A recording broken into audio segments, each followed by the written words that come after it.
Hi, welcome everyone. If you're new to the channel, I am Mike, the broker builder here on YouTube. My company's Mastercraft Construction in Central Florida. And I always do the boring part first because I know some of you guys really love this stuff. And I want to make sure that everybody gets what they're looking for out of these videos, especially if you're going to be dabbling in this kind of stuff so you can understand the plans, etc. All right, so I promise I'll make it quick and then we'll get to the action. This is my foundation plan, which you saw when we were talking about the footings. And we're doing the vertical rebar today. And lots of times the engineer will put these little dots inside of the circle or inside of the square, whatever they're using to represent the columns.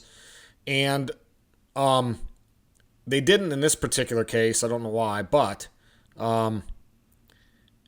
it's here nor there because down here in the legend, they have it detailed. Pier block with 4 number 5 standard length dowels on each concrete poured cell. All right, so we know we've got to have 4 vertical rebars that come the length of this column. Usually it's a 3-inch minimum cover. I actually have hooks on the end, which my engineer recommended. So, God forbid if the concrete ever did or if it ever had some uplift pressure from a nasty hurricane or whatnot, the concrete has something to grab. But the main thing is we used, I think it was 4-foot standard length dowels, wet set in, which you'll see in the following content. And then obviously you have to add on to them to get to the top of the column. And you're just going to tie those in with ties. The tough part was, not every column is the same height. It's the same finished floor elevation, but as I talked about before, the ground wasn't completely level and the footing pads aren't completely level with each other. So you really just have what you call step up or step down as far as these columns go. So they're not all the same. They're probably within a foot, 18 inches of each other, all of them. But in any case, let's get to the action. How's it going, everyone? It's Mike here, the broker builder on YouTube. Thanks so much for coming back to the channel. We're up here at camp. Behind me here, you can see all the vertical rebar for the columns on the cabin. I'm going to show you that on the plans, but got thrown a major curveball today. I really just wanted to drill in these verticals. It's a long story, but they're just really hard. It's just really hard to do by yourself, to tie them into the tic-tac-toes in the bottom and whatnot. So I was just going to drill them in after I, laid out the building perfectly and I set my first blocks. But in any case, the inspector wanted a letter from my engineers and all this BS. So I had to literally scramble today to get these all built and get them installed, which they're all in. So I'm just waiting on the inspector to come clear me. I have mud coming tomorrow at 11 o'clock and trying to cancel that. Cancel the pump would have been a nightmare. So I'm really hoping this guy passes me, and I'll show you guys a little closer. Let's do it. All right, guys, I'm walking up to the cabin build here, and you can see here,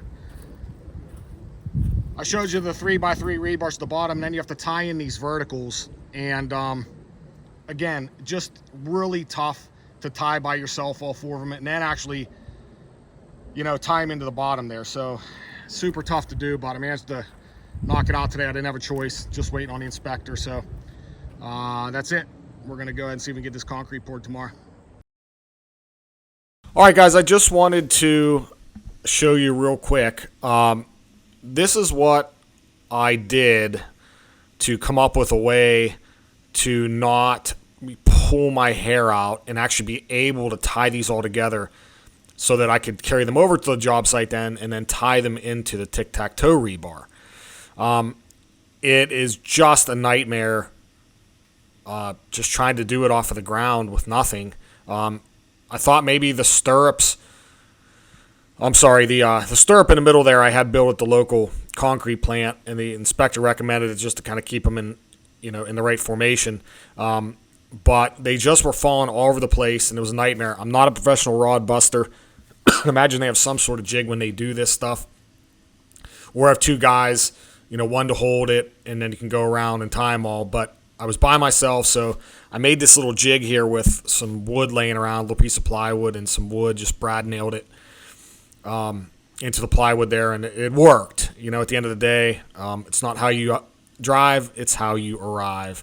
And I was in a pinch, had to get it done, so came up with this little jig, and I was able to make 15 of those things and get them tied in. And here's just a quick closer look at you know, how that worked. All right. All right, friends, here is the concrete truck arriving on site. Got passed by the inspector, which was awesome. And you'll see the truck coming in here past the campers. I'll tell you, it's really nice out in the rural settings when you got room for this stuff. I think I ordered 6 yards total for this, if I'm not mistaken.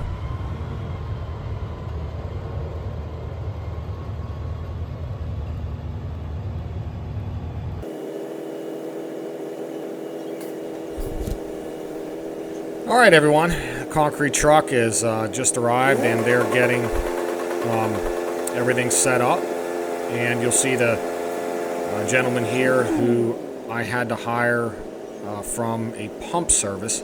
Now, this might be kind of fundamental to all you in construction, but if you're not in construction, the concrete trucks only have a chute that's maybe, I don't even know, 12 to 15 feet long.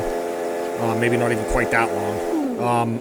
And so if you want to get the concrete to an area where the truck can't get right up beside it, you have to bring in what's called a concrete pump. And it's basically a really long hose that comes from a mixer that the guys put over by the truck. So the concrete goes from the truck into the mixer and then in this hose. And I think this hose is 100 feet, so they can go wherever. You can see him kind of holding it there, and he's filling up each individual hole. And so, again, always just want to get to the fundamentals. If you guys aren't seasoned construction pros, you'll see me going around there a little bit. I'm just using a oscillating saw to kind of vibrate the forms. You know, it's really a workaround if you don't have a concrete vibrator, which I actually ordered one from Amazon, and when it came in, it was busted. I literally couldn't even get the collar on it, so I had to improvise there. And, you know, I always want to vibrate your concrete a little bit, gets rid of the bubbles. And so, we're filling up the holes here.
All right, friends, the concrete truck just left. We had enough to do all the pads and a bunch of fence posts out front that my dad and I put up before he left, so that's awesome. I didn't think we were gonna have enough to do the fence posts too, but we did. So they must have had, either my math was wrong or they had a little more in the truck, but either way, looks good. So let's check out these pads.